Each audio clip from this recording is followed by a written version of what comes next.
Current affairs जनवरी पे चर्चा करते हैं। 26 जनवरी 2023 को विश्व कुष्ठ रोग दिवस मनाया गया। कुष्ठ रोग का कारण है बता दो भैया, सिंपल सा प्रश्न है ये। कुष्ठ रोग आप जानते हैं कि ये बैक्टीरिया जनित रोग है।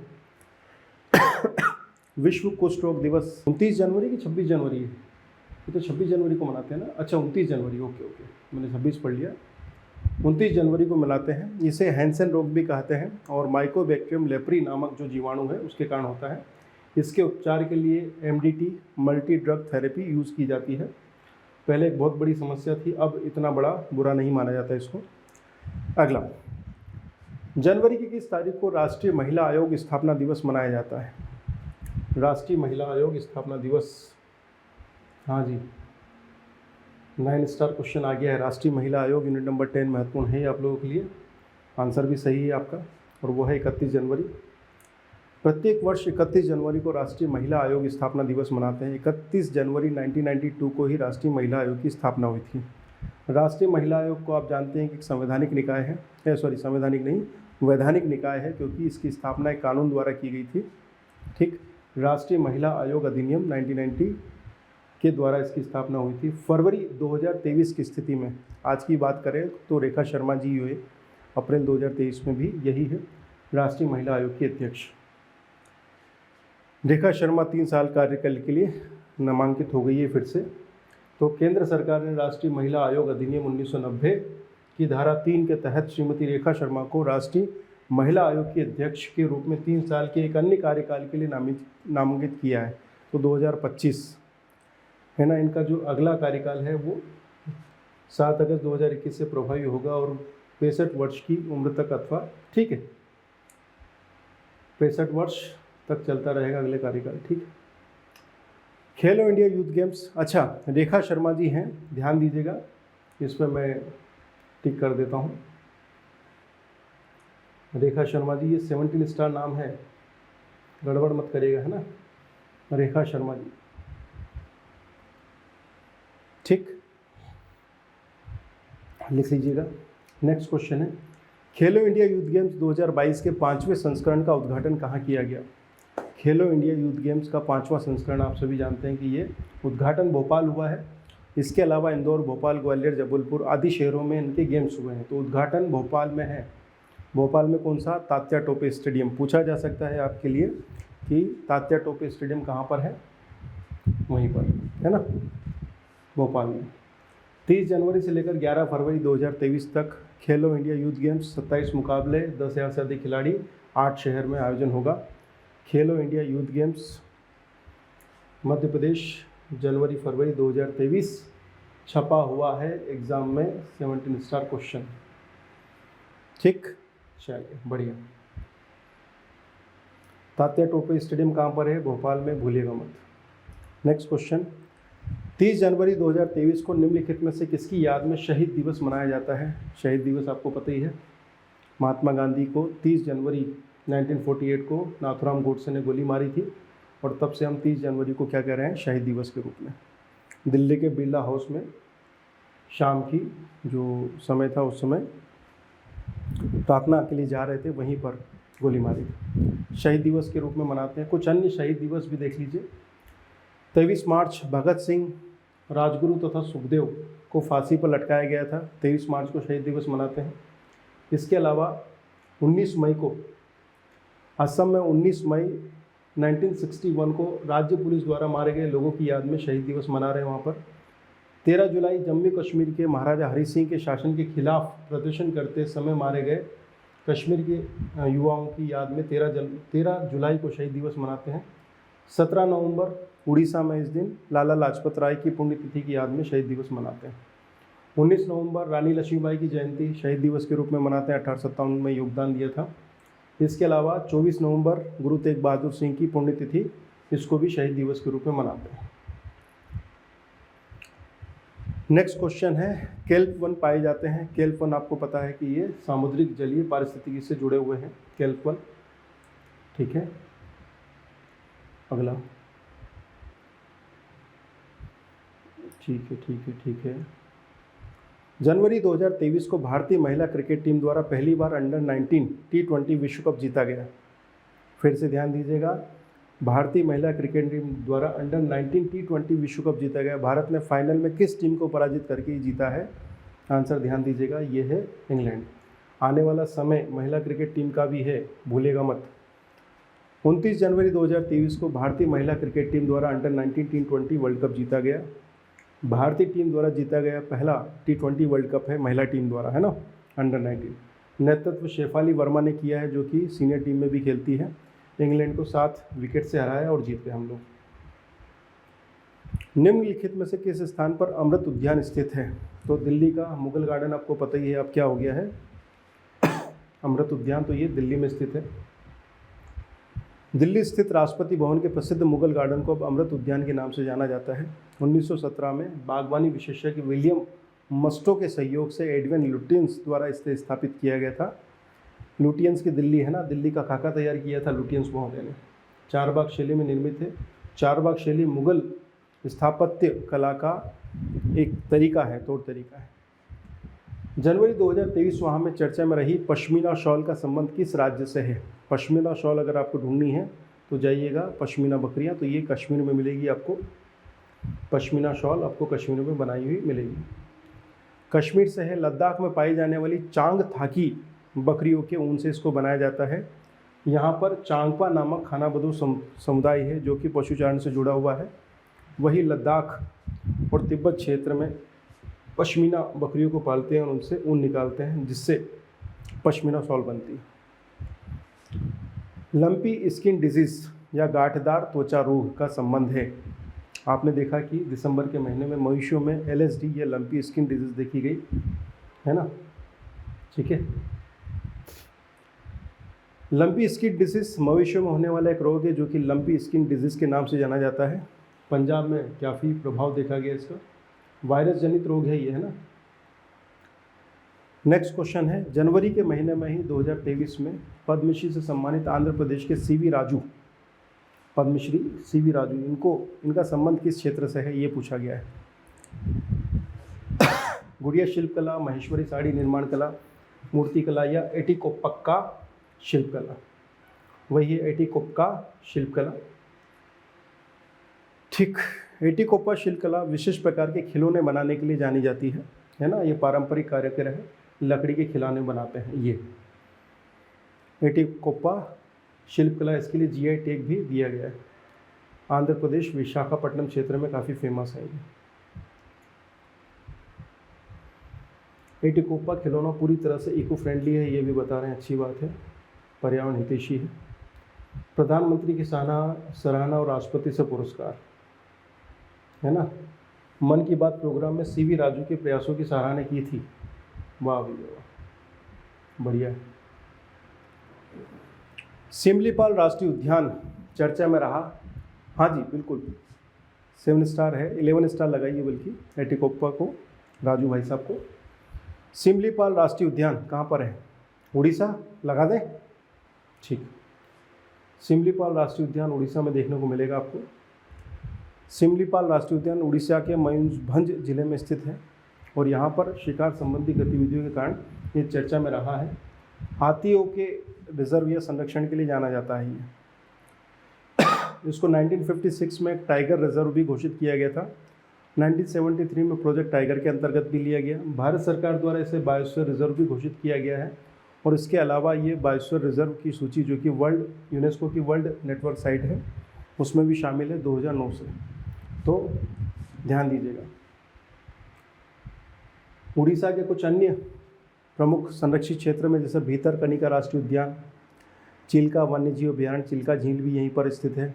इसके अलावा नंदनकानन वन्यजीव अभयारण्य और गाहिर माता समुद्री वन्यजीव अभयारण्य जहाँ पर ओलिव रिडले टर्टल पाए जाते हैं, ये बहुत फेमस है, ठीक है। सर हाल ही में MP के 7 प्रोडक्ट को GI टैग मिला है। अच्छा ठीक है, अभी मतलब अप्रैल के महीने में, ठीक है।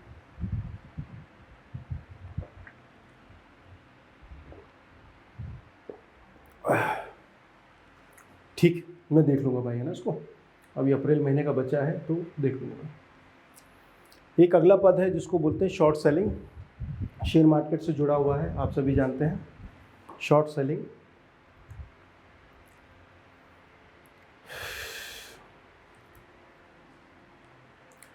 देखो ऐसा है कि अगर आपको ये उम्मीद है, जो बुल और बेयर्स का कॉन्सेप्ट तो मैंने आपको बताया था कि अगर आपको उम्मीद है कि भैया भाव बढ़ेगा तो बुल्स की श्रेणी में आप अभी खरीदते हैं, और अगर भाव गिरेगा तो आप बेचेंगे।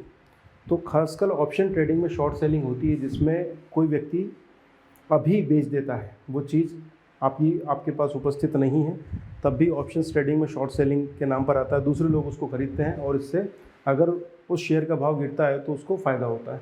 तो शॉर्ट सेलिंग एक ऐसा तरीका है जिसके माध्यम से अगर किसी शेयर का भाव गिरने वाला है तो उसके लिए आप वर्तमान में एक ऑप्शन बाइंग रणनीति होती है जिसका उपयोग आप कर सकते हैं। जनवरी 23 माह में किस दिनांक को राष्ट्रीय मतदाता दिवस आपको पता है ये है 25 जनवरी को मनाया जाता है। ठीक है, 25 जनवरी राष्ट्रीय मतदाता दिवस। 25 जनवरी 1950 को स्थापना हुई थी, है ना, चुनाव आयोग की, तो तभी से ये चल रहा है। ठीक, चुनाव आयोग के बारे में ध्यान दीजिएगा, 25 जनवरी 1950 को स्थापित है। इसके अलावा अगर बात करें तो संवैधानिक निकाय है, एक स्वायत्त संवैधानिक निकाय है, चुनाव आयोग के बारे में बात हुई है। इसके अलावा एक अधिनियम है जिसको हम कहते हैं चुनाव आयोग संशोधन अधिनियम 1989। वर्तमान जो स्थिति है, एक है CEC चीफ इलेक्शन कमीशन, उसके अलावा 2 चुनाव आयुक्त इलेक्शन कमीशंस, है ना। इस बात का ध्यान रखिएगा, ये भारत का निर्वाचन आयोग इस बार आपके काफ़ी प्रश्न बना सकता है या फिर इससे प्रश्न आ सकता है, खासकर सुप्रीम कोर्ट के संदर्भ में। 26 जनवरी गणतंत्र दिवस परेड में चेतना शर्मा चर्चा में रही। तो चेतना शर्मा को जानते ही हैं आपको, तो चेतना शर्मा जी जो हैं वायु रक्षा रेजिमेंट में सैन्य अधिकारी हैं, और अब एक ऐसा दौर है जहां पर डिफेंस सर्विसेज में दीदियां देखने को मिल रही है, बहुत अच्छी बात है। तो 74वें गणतंत्र दिवस परेड में कर्तव्य पथ पर भारत में निर्मित मिसाइल आकाश का नेतृत्व करती नजर आई चेतना शर्मा वायु रक्षा रेजिमेंट में सैन्य अधिकारी के रूप में। जनवरी 23 माह में मध्य प्रदेश का कौन सा नेशनल पार्क हेप्टोरिनल संक्रमण नामक बीमारी का चर्चा में रहा। ये छपा हुआ है भाई इस बार, है ना, ध्यान रखिएगा। ये कूनो नेशनल पार्क तो खूब ही चर्चा में रहा है। तो कूनो नेशनल पार्क श्योपुर में है, नामीबिया से 8 चीते लाए गए थे, है ना। यहाँ एक बीमारी देखी गई जिसको हेप्टोरिनल संक्रमण बीमारी देखी गई। अब, है ना, ये बीमारी भी यहाँ पर देखी जा रही है, कोई बात नहीं। ये हमारे चीता जिसका नाम है एसिनोप्स जुपेटिस, विश्व का सबसे तेज दौड़ने वाला पशु माना जाता है ये। ठीक है, एशियाई चीते और अफ्रीकी चीतों में भी अंतर है। पुनर्वास के लिए नामीबिया से 8 चीते आ गए और उसके बाद में भी और भी आने वाले हैं। चलिए नेक्स्ट क्वेश्चन जो छपा हुआ है, जनवरी 2023 माह में मध्य प्रदेश की सांख्य सागर झील जलकुंभी पोस्तों के विस्तार के कारण चर्चा में रही। सांख्य सागर झील शिवपुरी की है, जिसको रामसर साइट्स में ही शामिल किया है 2022 में। तो जलकुंभी पौधे जो कि जलीय क्षेत्रों को प्रदूषित करते हैं, ये सांख्य सागर झील शिवपुरी की है, भूलिएगा मत। ठीक है, यहाँ लिखा होगा मैंने, हाँ देखिए, जुलाई 2022 माह में सांख्य सागर झील को रामसर स्थलों की सूची में शामिल किया गया था। सांख्य सागर झील कहाँ स्थित है, ये प्रश्न पूछे जाने की पूरी संभावना है। माधव राष्ट्रीय उद्यान में सांख्य सागर झील, बहुत बढ़िया। शिवपुरी की सांख्य सागर झील रामसर साइट्स में शामिल 26 जुलाई 2022 को। ठीक है, दूसरी रामसर साइट इससे पहले भोपाल की थी, उसके बाद में फिर इधर आई है। 3 अन्य आई है, सिरपुर तालाब इंदौर तथा यशवंत सागर। ठीक, तो अब हो गई 4। भोजताल बड़ा ताल 2002 में सांख्य सागर झील शिवपुरी 26 जुलाई, फिर 3 अगस्त सिरपुर तालाब और 13 अगस्त यशवंत सागर इंदौर। तो 4 साइट्स हैं जो कि रामसर साइट्स में शामिल। 3 अगस्त 2022 को मध्य प्रदेश में सिरपुर तालाब को रामसर स्थल घोषित किया है। सिरपुर तालाब कहाँ स्थित है, आंसर है इंदौर। ये प्रश्न छपा हुआ है, ध्यान दीजिएगा, बार बार बता रहा हूँ मैं आपको। ठीक, तो सांख्य सागर झील सिरपुर तालाब हो गया। उसके बाद में 13 अगस्त को यशवंत सागर झील को भी रामसर स्थल घोषित कर दिया गया। ये भी इंदौर में स्थित है। सांख्य सागर, सांख्य झील और सिरपुर तालाब। अच्छा, कुछ बेसिक चीज़ें भी हैं जो कि रामसर साइट्स वगैरह को लेकर, रामसर कन्वेंशन को लेकर रामसर ईरान का एक शहर है जहाँ पर 2 फरवरी 1971 को एक संधि हुई थी जिसे हम रामसर कन्वेंशन कहते हैं, जो वेटलैंड्स के संरक्षण के लिए ये संधि जो लागू की गई थी, ये 21 दिसंबर 1975 को लागू हुई। इसी आधार पर 2 फरवरी को विश्व आर्द्रभूमि दिवस मनाया जाता है। शुरुआत में 7 देशों ने हस्ताक्षर किए थे, बाद में फिर 171 सदस्य हो गए हैं। विश्व में सबसे ज़्यादा रामसर साइट्स यूके में है, लगभग 175। सर्वाधिक क्षेत्रफल में रामसर साइट्स बोलीविया में है, और विश्व की पहली रामसर साइट्स वो है कोबर प्रायद्वीप, ऑस्ट्रेलिया, 1974 में। भारत में रामसर साइट्स की बात करें तो सबसे पहली बात है कि भारत में रामसर संधि जो हुई थी उसमें शामिल हुआ भारत 1 फरवरी 1982 को, और 1981 में केवलादेव राष्ट्रीय उद्यान नंबर 1 जो कि राजस्थान में स्थित है, दूसरा है चिल्का झील उड़ीसा की, इनको रामसर स्थल घोषित कर दिया गया था। मध्य प्रदेश में जो तमिलनाडु राज्य है वहाँ पर सबसे ज़्यादा 14 रामसर साइट्स हैं। ठीक है, इसके बाद सबसे बड़ा जो रामसर स्थल है क्षेत्रफल में, अगर किसी एक की बात की जाए तो वो सुंदर वेटलैंड है, सुंदरवन वेटलैंड है, जो कि पश्चिम बंगाल में 4230 वर्ग किलोमीटर। इसके बाद में सबसे छोटा वेटलैंड अगर आप देखें तो वो है रेणुका वेटलैंड, हिमाचल प्रदेश, 0.2 वर्ग मीटर, यानी कि 200 वर्ग मीटर क्षेत्रफल की छोटी सी झील है रेणुका झील। ठीक है भाई, सर इन टेस्ट के PDF मिल जाएंगे। हाँ भैया, ये सब ऐप पर डला हुआ है, ये सब ऐप पर डला हुआ है ना। यूनिट नंबर 8 में देखेंगे तो मिल जाएगा आपको। जनवरी 2023 माह में यमुनिका तीर्थ चर्चा में रहा। आप यमुनिका तीर्थ आप सभी जानते हैं। हाँ जी, आंसर भी एकदम सही कर रहे हैं। जगन्नाथ मंदिर, यमुनिका तीर्थ, उड़ीसा का जगन्नाथ तीर्थ। जनवरी 2023 माह में जगन्नाथ मंदिर चर्चा में रहा। उसका प्रमुख कारण, ठीक है, गैर हिंदू लोगों को मंदिर में प्रवेश दिए जाने का विरोध करना। ठीक है, ठीक। जगन्नाथ मंदिर के बारे में जो बेसिक जानकारी, 12वीं शताब्दी में निर्मित है, पूर्वी गंग राजवंश के शासकों द्वारा निर्मित है। किसने निर्मित करवाया था? राजा अनंत वर्मन चोड़गंग ने निर्मित करवाया था। राजा अनंत वर्मन चोड़गंग ने। इसे यमुनिका तीर्थ भी कहा जाता है, साथ ही साथ इसे यम देवता का निवास स्थल माना जाता है। इसे सफ़ेद पेगोड़ा भी कहा जाता है। 4 धाम की जो तीर्थ यात्रा होती है जिसमें बद्रीनाथ, द्वारका, पुरी और रामेश्वर, तो जो पुरी वाला है ये यही है। ठीक भैया। रथ यात्रा, वार्षिक रथ यात्रा बहुत फेमस है यहाँ पर, और एक महाप्रसादी के रूप में जो रसोई है वो बहुत विख्यात है यहाँ पर। आगे बढ़े। जनवरी 23 माह में चराई देव मोईदाम की प्रथा, चराई देव मोईदाम की प्रथा चर्चा में रही। ये प्रथा कहाँ प्रचलन में है? तो आंसर मिलेगा आपको असम। ठीक है, असम राज्य में आपको ये चर्चा मिलती है।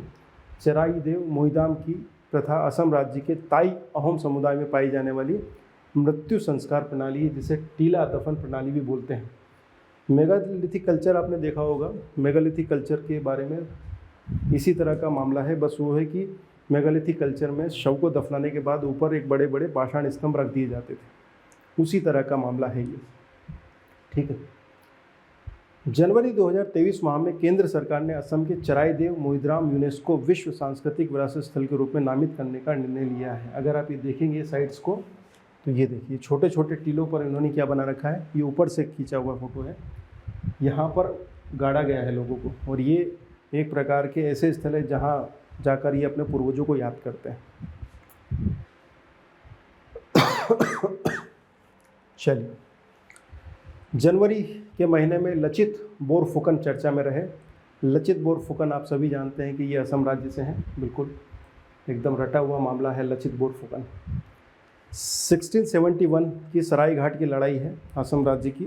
ये सेनापति थे, औरंगजेब ने कहा जाओ जीत के आओ असम को, बस मुगल सेना को दौड़ा दौड़ा के पीटा था इन्होंने। लचित बोरफुकन ने बड़ी वीरता से इस लड़ाई को लड़ा, जिसको सरायघाट की लड़ाई कहते हैं। और एनडीए में जो सबसे बढ़िया कैडेट होता है उसको बोरफुकन स्वर्ण पदक दिया जाता है, लचित बोरफुकन स्वर्ण पदक। अहोम राज्य के बारे में बात करते हैं। अहोम राज्य का संबंध असम से है, इस बात को ध्यान दीजिएगा, ये भी प्रश्न पूछा जा चुका है। अहोम राज्य असम की ब्रह्मपुत्र घाटी में। यहाँ पर जो अहोम साम्राज्य की स्थापना हो 13वीं शताब्दी में छोलुंग सुक्फा द्वारा की गई थी, और 1826 में यांडाबू की संधि के पश्चात ब्रिटिश यहाँ तक पहुँचे थे। यांडाबू की संधि ध्यान दीजिएगा, फिर से बता रहा हूँ 1826 अहम राज्य पर अधिकार किया था ब्रिटिश ने। ग्लोबल जेंडर गैप इंडेक्स 2022 में भारत का कौन सा स्थान है? ग्लोबल जेंडर गैप इंडेक्स 2022 में भारत का स्थान, जी हाँ बिल्कुल सही आंसर है आपका, ये है 135वां। ग्लोबल जेंडर गैप इंडेक्स 2022 में कुल 146 देशों में भारत का स्थान 135वां है।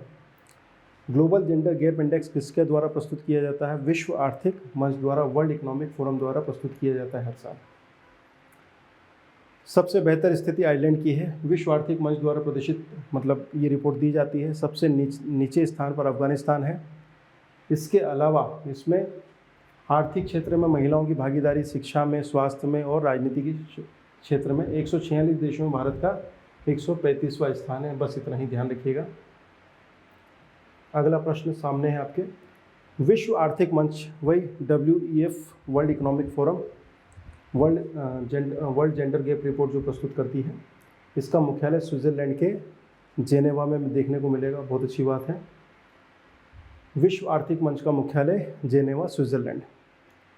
एक गैर लाभकारी संगठन है, स्थापना 1971 में जेनेवा, स्विट्ज़रलैंड में हुई थी। इसके द्वारा जो जारी की जाने वाली रिपोर्ट्स हैं वो देख लीजिए।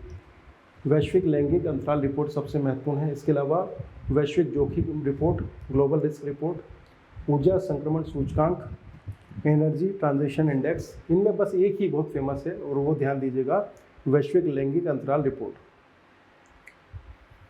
जनवरी 23 माह में विंडफॉल टैक्स चर्चा में रहा।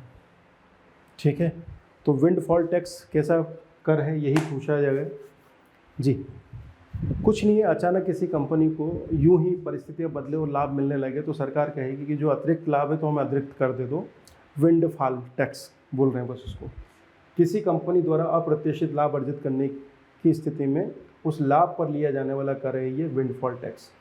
वही पेट्रोलियम कंपनियां, अचानक भाव गिरा तो इन्होंने बहुत पैसा कमाया तो वित्त मंत्रालय ने कहा कि रुको विंडफॉल टैक्स लेते हैं, परंतु जैसे ही वो लाभ का समय हटा तो फिर वित्त मंत्री ने कहा कि हम हटा लेते हैं कर, परेशान मत हो, रोना गाना नहीं है, समझदार बच्चे हो तुम लोग, ऐसा करके हटा दिया।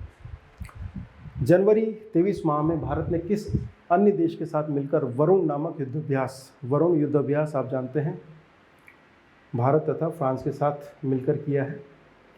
जनवरी 23 माह में फ्रांस के पश्चिमी समुद्री तट पर संपन्न हुआ है। 1993 से चल रहा है। 2001 में इसको औपचारिक नाम वरुण दिया। भारत तथा फ्रांस की थल सेनाओं के मध्य शक्ति के नाम से युद्धाभ्यास होता है तथा वायु सेनाओं के मध्य गरुड़ के नाम से, है ना। नेक्स्ट क्वेश्चन, भारतीय मौसम विज्ञान विभाग जनवरी 2023 में चर्चा में रहा। मौसम विज्ञान विभाग की स्थापना, मौसम विज्ञान विभाग की स्थापना, हाँ जी बिल्कुल सही बात है, 25 जनवरी 1875, 148वां स्थापना दिवस मनाया इन्होंने। मुख्यालय नई दिल्ली में है। ठीक है, ठीक।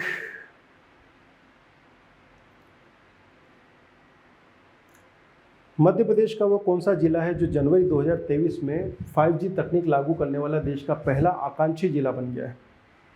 जी महत्वपूर्ण है ये, और आंसर है आपका विदिशा जिला, बिल्कुल सही बात है। जनवरी में मध्य प्रदेश का विदिशा जिला 5G तकनीक लागू करने वाला देश का पहला आकांक्षी जिला बन गया, बहुत अच्छी बात है। जनवरी 23 में ही देश के किस राज्य में पेड्डा पांडुया नाम से एक त्यौहार मनाया गया? पेड्डा पांडुया आप सभी जानते हैं, ये है आंध्र प्रदेश हमारा। ठीक, मकर संक्रांति का पर्व है ये पेड्डा पांडुया। इसको अलग अलग क्षेत्रों में अलग अलग नाम देते हैं, जैसे आंध्र प्रदेश में पेड्डा पांडुया, तमिलनाडु में पोंगल, केरल में मकर विलाकू, उत्तरायण गुजरात और राजस्थान में जेठा भाई हमारा उत्तरायण मनाता है, हरियाणा पंजाब हिमाचल में लोहरी या माघी, असम में माघ बिहू, उत्तर प्रदेश में खिचड़ी मनाते हैं, जम्मू कश्मीर में शिशिर संक्रांत और पश्चिम बंगाल में पोष संक्रांति के नाम से मनाते हैं इसको। अलग अलग क्षेत्रों में अलग अलग नाम। ठीक है, खिचड़ी उत्तर प्रदेश में, बिहार झारखंड में अगर आप जाएंगे तो मकर संक्रांति, असम में और नॉर्थ ईस्ट में जाएंगे तो माघ बिहू, जम्मू कश्मीर में जाएंगे तो शिशिर संक्रांति, हरियाणा पंजाब और हिमाचल प्रदेश में माघी या लोहरी, गुजरात राजस्थान में जाएंगे तो उत्तरायण, है ना। मध्य प्रदेश में तो अपन लोग संक्रांति ही बोलते हैं।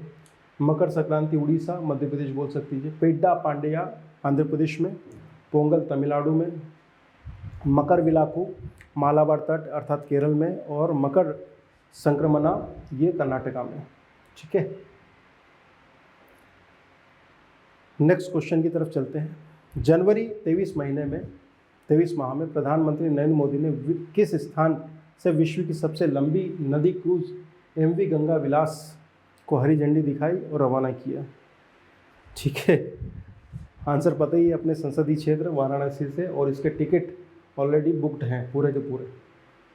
गंगा विलास क्रूज है ना, विश्व का सबसे लंबी दूरी तक चलेगा ये। जलमार्ग क्रमांक नंबर 1 और नेशनल वाटरवेज नंबर 2 के साथ 27 नदी प्रणाली को जोड़ेगा। 50 पर्यटन स्थल को घुमाएगा।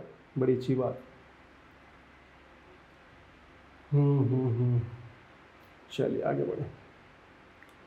वर्ष 2022 तथा 23 में वास्तविक नियंत्रण रेखा लगातार चर्चा में रही। वास्तविक नियंत्रण रेखा भारत के किस देश के साथ साझा? देखिए, लाइन ऑफ कंट्रोल को LOC बोलते हैं हम, और ये भारत और पाकिस्तान के बीच में, और भारत और चीन के बीच में है LAC, line of actual control, है ना। तो ये भारत और चीन की जो सीमा है, जो जिस पर हमारा कब्जा है दोनों का, उसको LAC बोलते हैं। इस बात को ध्यान रखिएगा। तो LAC के संदर्भ में 3 क्षेत्र हैं। एक है पूर्वी अरुणाचल प्रदेश और सिक्किम वाला क्षेत्र, दूसरा है हिमाचल उत्तराखंड वाला, तीसरा है लद्दाख वाला, है ना। ये 3 क्षेत्र हैं जिसको हम LAC के रूप में देखते हैं। पहला है जम्मू कश्मीर हिमाचल प्रदेश वाला, दूसरा है अगर आप देखेंगे तो इधर JNK हिमाचल प्रदेश और उत्तराखंड दूसरा, और तीसरा जो वेक्टर सेक्टर है वो अरुणाचल प्रदेश और सिक्किम का है। ठीक, LAC पाकिस्तान के साथ लगी सीमा LOC से अलग है, ये आप जानते ही हैं।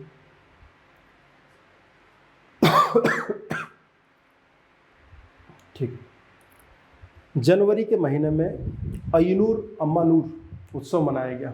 अय्यूनुर अम्मानूर नामक जो उत्सव मनाया गया है वह तमिलनाडु में मनाया गया। इस बात को ध्यान दीजिएगा आप। अय्यूनुर अम्मानूर उत्सव नीलगिरी क्षेत्र में मनाया जाने वाला है, जो कि कोटा जनजाति द्वारा मनाया जाता है। ये टोडा तो नहीं है कि कोटा ही है। नीलगिरी क्षेत्र में टोडा, इसको टोडा करिएगा भाई, है ना, ये गड़बड़ है यहाँ पर। अय्यूनुर अम्मानूर उत्सव नीलगिरी क्षेत्र की टोडा जनजाति है ना, टोडा जनजाति, कोटा नहीं है, टोडा है, टोडा जनजाति नीलगिरी की, है ना, तमिलनाडु क्षेत्र की टोडा जनजाति द्वारा मनाया जाता है। स्टार नहीं आ रहे हैं, वो अंदर से ही आएंगे बेटा, है ना, अंदर से आएंगे। ठीक, बेपोर के उर का संबंध किस राज्य से है? तो बेपोर के उर अगर आपको देखना है तो केरल चले जाइए। केरल राज्य में बनाई जाने वाली प्रसिद्ध नावें हैं बेपोर के उर, और इसके लिए काफ़ी चर्चा रही है इनकी। ये ओडाई तथा खलासी जातियों द्वारा निर्मित किए जाते हैं। जहाज निर्माण की एक तकनीक है ये। केरल राज्य के कोझिकोड जिला प्रशासन द्वारा इनके लिए GI टैग की मांग की गई है, अभी तक ओके नहीं किया गया है। चलिए, जनवरी 23 माह में संयुक्त राष्ट्र संघ द्वारा प्रस्तुत रिपोर्ट में यह बताया गया कि पृथ्वी की सुरक्षा परत ओजोन पुनः अपनी पुरानी स्थिति में लौट रही है तथा अगले 43 वर्षों में अंटार्कटिका के ऊपर बने ओजोन क्षेत्र पूरी तरह से ढक जाएंगे। ये केवल जानकारी है, प्रश्न केवल आखिरी की 2 लाइन का है। ओजोन परत पृथ्वी की सतह से कितनी ऊंचाई पर पाई जाती है ना। खोदा पहाड़ निकली चुईया, ये तो आपको पता ही है, समताप मंडल वाला मामला है ये। और आंसर है 10 से 40 किलोमीटर। ओजोन O3 है ना, पृथ्वी के लिए सुरक्षा परित का काम करती है। अधिकांश जो भाग है वो 90% भाग पृथ्वी के ऊपरी वायुमंडल अर्थात समताप मंडल में पाया जाता है।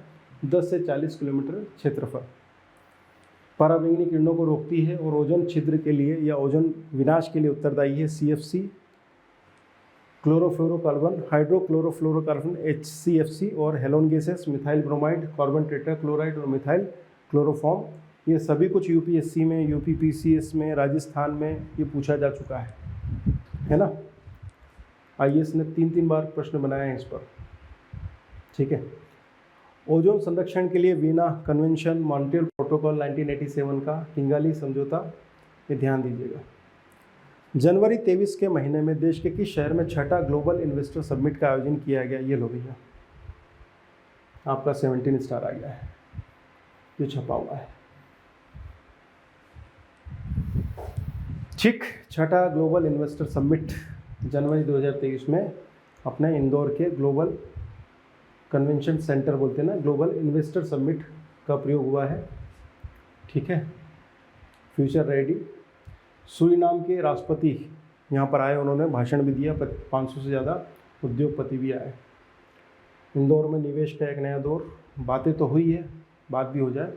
ब्रिलियंट कन्वेंशन सेंटर इंदौर, यहीं पर ग्लोबल इन्वेस्टर समिट हुई 11-12 जनवरी 2023, और इसकी थीम क्या थी? The future ready state. ये प्रश्न आएगा, है ना, ध्यान दीजिएगा। और ये टेगलाइन भी आ सकती है, द फ्यूचर रेडी स्टेट।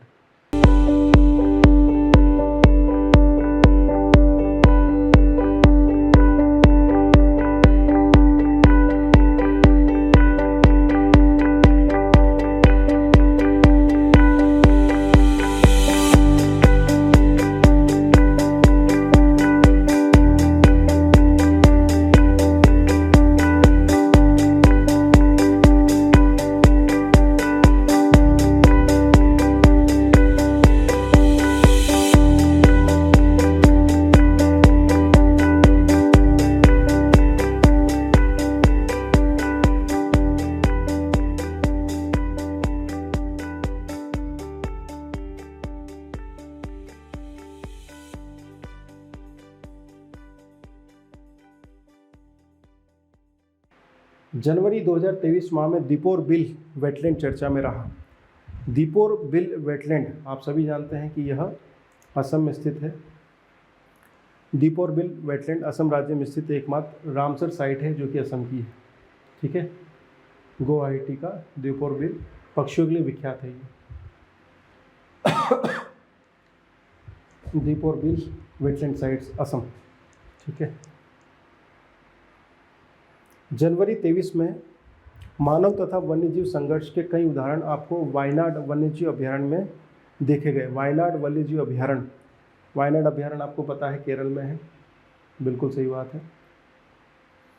जनवरी 23 माह में वायनाड अभयारण्य चर्चा में रहा। हाथियों के झुंड तथा मानव समुदाय के बीच में लेन देन हुआ है, थोड़ी हिंसक झड़पें हुई हैं। वायनाड अभयारण्य जो है नीलगिरी बायोस्फीयर रिजर्व का एक भाग है। इसकी स्थापना 1973 में हुई थी। यूनेस्को द्वारा बायोस्फीयर रिजर्व इसको घोषित किया गया है, नीलगिरी बायोस्फीयर रिजर्व को। तो वायनाड अभयारण्य इसमें शामिल हो गया है 2012 से। ठीक है, केरल में काफ़ी सारे संरक्षित क्षेत्र हैं, इसके बारे में जानकारी है ही आपको। नेक्स्ट क्वेश्चन, राहुल गांधी का संसदीय क्षेत्र। ठीक है अश्विन, थैंक यू बेटा। जनवरी 23 माह में किस तारीख को विश्व हिंदी दिवस मनाया गया? हलवा प्रश्न है ये। विश्व हिंदी दिवस 10 जनवरी को मनाया गया। 10 जनवरी को प्रतिवर्ष विश्व हिंदी दिवस मनाया जाता है। पहला विश्व हिंदी दिवस 1975 नागपुर में आयोजित हुआ था। ठीक है, एक भोपाल में भी हो चुका है। नेक्स्ट क्वेश्चन, 17वें प्रवासी भारतीय दिवस के दौरान युवा पेशेवर योजना पर सहमति बनी। युवा पेशेवर योजना भारत सरकार किस अन्य देश के साथ मिलकर लागू करेगी? 17वां प्रवासी भारतीय दिवस, ये महत्वपूर्ण है। ठीक है, 17 स्टार प्रवासी भारतीय दिवस पूछा जाने की संभावना है। बाकी आपको पता है कि ये जो युवा पेशेवर योजना है ये ब्रिटेन के साथ है, भारत तथा ब्रिटेन, युवा पेशेवर योजना। अगला, जनवरी 2023 माह में किलाउआ ज्वालामुखी विस्फोट हुआ। किलाउआ ज्वालामुखी विस्फोट आपको पता है हवाई द्वीप में स्थित है। ये हवाई द्वीप अमेरिका के क्षेत्राधिकार में एक टेरिटरी है जो कि अटलांटिक ओशन में स्थित है ना। हवाई द्वीप का एक अन्य प्रसिद्ध ज्वालामुखी मोना लोआ भी है। बहुत बढ़िया। ठीक है, किलाउआ ज्वालामुखी है ना, हवाई द्वीप यूएसए।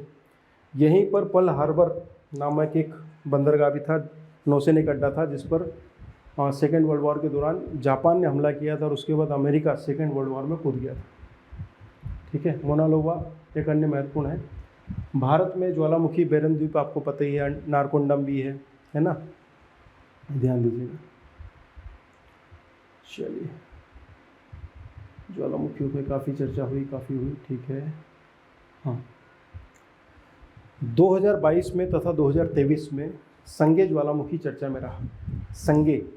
संगे ज्वालामुखी अगर आपको देखना है तो आपको जाना पड़ेगा इक्वेडोर, दक्षिण अमेरिका महाद्वीप में एक सक्रिय ज्वालामुखी है।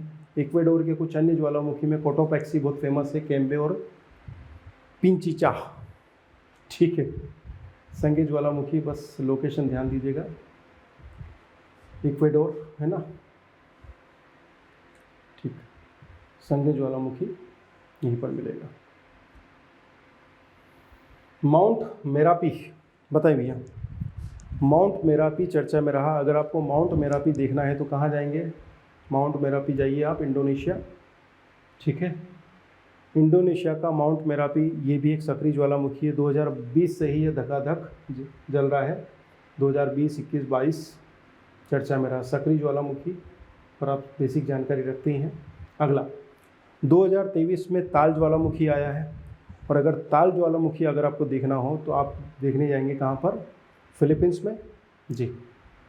ताल ज्वालामुखी फिलीपींस के मनीला से 50 किलोमीटर दूर स्थित लुजन द्वीप पर है। ताल वोल्केनो, मनीला, फिलीपींस, ठीक। Pacific ocean. ज्वालामुखी के बारे में तो बेसिक जानकारी है ही आपको। नेक्स्ट, माउंट सेमरू, अभी हमने बात की थी, रिपीट हो गया है। माउंट सेमरू की बात करें तो ये हमारा इंडोनेशिया में है। सबसे ऊंचा ज्वालामुखी है, सक्रिय ज्वालामुखी, माउंट सेमरू, इंडोनेशिया का।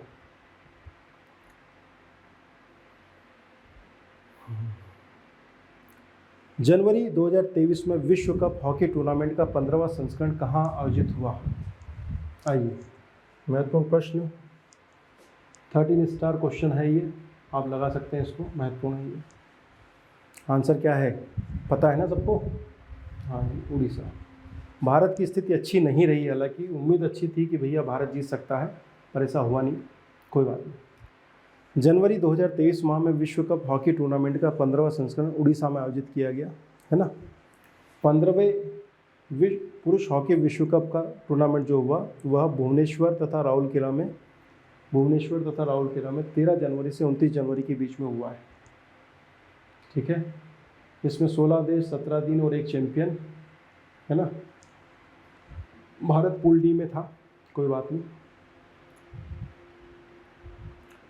15वें विश्व कप हॉकी टूर्नामेंट का विजेता देश जर्मनी है, ठीक है। उप विजेता बेल्जियम को हराकर जर्मनी विजेता बना है, ठीक है। 1971 में पहली बार विश्व कप हॉकी टूर्नामेंट हुआ था, उसके बाद फिर हम खेल ही रहे हैं, ठीक है भैया, ठीक है। अगला रणजी ट्रॉफी क्रिकेट टूर्नामेंट है, ये जानते हैं आप, डोमेस्टिक बीसीसीआई का। 22-23 का प्रारंभ 13 दिसंबर 2022 में हुआ। पिछला रणजी टूर्नामेंट 2021-22 का विजेता था। ये प्रश्न पिछली बार की पेपर में आना चाहिए था पर नहीं आया, इस बार आ सकता है। और 2021-22 का टूर्नामेंट विजेता है मध्य प्रदेश। ये पहली बार ऐसा हुआ था इतिहास में कि मध्य प्रदेश ने रणजी टूर्नामेंट जीता था। ये पिछले साल की घटना है। मध्य प्रदेश ने रचा इतिहास, पहली बार जीती रणजी ट्रॉफी मुंबई को मात देकर, ठीक है। चलिए आगे बढ़ते हैं, ठीक है भाई। जनवरी 23 माह में विश्व का पहला ताड़ के पत्तों का संग्रहालय, ठीक है। ताड़ के पत्रों का संग्रहालय अगर हम बात करें तो ये आपको मिल जाएगा कहाँ पर? तिरुवनंतपुरम में, हाँ जी। कहानियों के खान केरल की राजधानी तिरुवनंतपुरम में दुनिया का पहला ताड़ पत्ती पांडुलिपि संग्रहालय है ना, तिरुवनंतपुरम, केरल। जनवरी के महीने में जग्गा मिशन चर्चा में रहा। जग्गा मिशन का संचालन किसके द्वारा किया जा रहा है? आप सभी जानते हैं, आंसर है उड़ीसा सरकार द्वारा जग्गा मिशन। और ये झुग्गी झोपड़ियों में जो लोग रह रहे हैं उनके लिए बेहतर स्थिति उपलब्ध कराने की कोशिश है ये, है ना, जग्गा मिशन, ठीक। अगला, जनवरी 23 माह में भारत की पहली महिला ओलंपिक पदक विजेता पहलवान चर्चा में रही। भारत की पहली महिला ओलंपिक पदक विजेता पहलवान कौन है? अभी कुछ देर पहले हमने नाम लिया था, आंसर आपको पता ही है जी, ये है साक्षी मलिक। साक्षी मलिक ने वर्ष 2016 के ग्रीष्मकालीन ओलंपिक खेलों में 58 किलोग्राम वर्ग में कांस्य पदक जीता था। भारत की पहली महिला पहलवान बनी थी जिन्होंने कोई ओलंपिक जीता। भारोत्तोलक नहीं, कोई एथलीट नहीं, है ना, पहलवान की बात हो रही। कुश्ती में पहला मेडल साक्षी मलिक का महिलाओं में। ठीक है, इस बात को ध्यान दीजिएगा। ठीक, वर्ष 2023 में देश का सबसे बड़ा तरल अपशिष्ट उपचार संयंत्र कहाँ स्थापित किया गया? जी, तरल अपशिष्ट उपचार संयंत्र, हाँ बिल्कुल, एमपी नहीं है ये, आंध्र प्रदेश है। तिरुपति नगर निगम द्वारा तैयार किया गया है ये, है ना, आंध्र प्रदेश। दूसरा, जनवरी 23 के महीने में मनोहर अंतर्राष्ट्रीय हवाई अड्डा चर्चा में रहा और मनोहर अंतर्राष्ट्रीय हवाई अड्डा गोवा में निर्मित हुआ है। बिल्कुल जानते हैं आप सभी लोग बहुत अच्छे से। ठीक, अड्डे, आज से घरेलू परिचालन शुरू, मोदी साहब यहाँ पहुँचे थे।